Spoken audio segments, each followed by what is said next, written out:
Have you ever known exactly what you wanted to say in English, but the moment you open your mouth, you just freeze?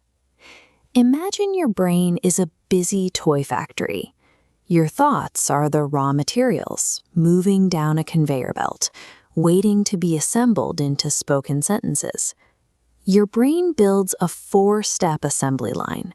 First, you paint a thought in your native language.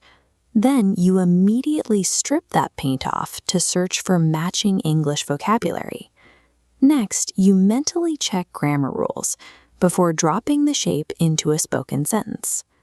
Doing all of this takes time. Every single word goes through this mechanical, multi-step conversion, making the whole system incredibly slow and loud in your head. So when you hesitate or stumble, you are not suffering from a lack of vocabulary. You know the words. Your mechanical processing system is simply creating a massive bottleneck. Real conversations do not wait for a slow assembly line.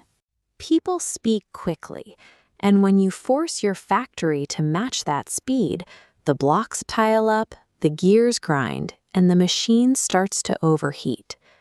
Cognitive scientists call this mental overheating cognitive load. It is the total amount of mental effort your brain uses to process information at any given moment. Your working memory has a strict limit.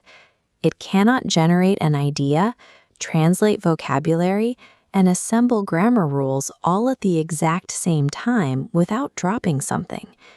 When that limit is reached, the system shuts down. This is exactly why you go blank mid-sentence, forget words you actually know, and feel physically exhausted after a 10-minute conversation. Treating English like a code to be decrypted guarantees you will run out of mental energy and limits how fast you can actually communicate. Fluent speakers do not have a faster assembly line. They communicate quickly because they bypass the translation machine completely. Instead of filtering an idea through their native language, they use a direct mental connection.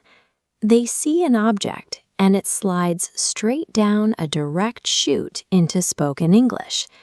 They also use what linguists call chunks. Instead of building a phrase word by word, they retrieve the entire pre-packaged phrase as a single, ready-to-use unit.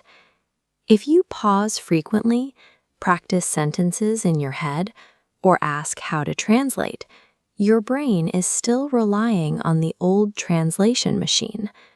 True fluency comes from pulling down these pre-assembled blocks of language, rather than trying to build every sentence from scratch while someone is waiting for your answer. You can actively upgrade your factory to build these direct chutes. It starts by intentionally skipping your native language in your daily life. Step 1 is to identify everyday objects directly. When you look at your desk, do not think of the word in your native language.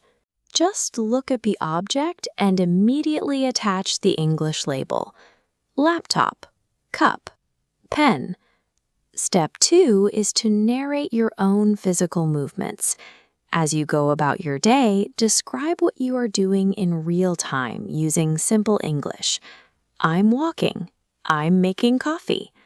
Step 3 takes this a bit further.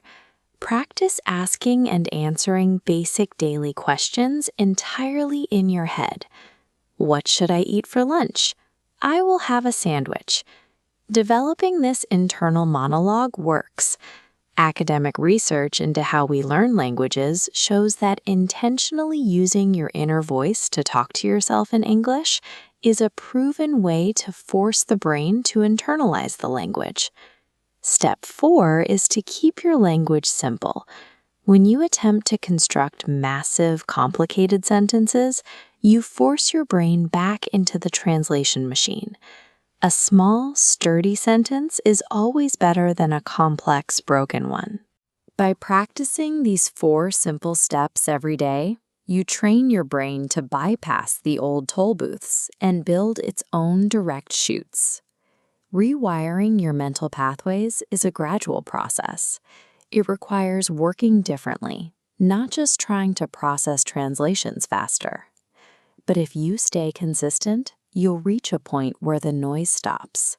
Words will glide down the chute, and speaking happens effortlessly. If you want to keep upgrading your learning habits, hit the subscribe button and start applying these 4 steps today. Fluency is not defined by knowing every single word in the dictionary. It is defined by no longer needing to translate the words you already know.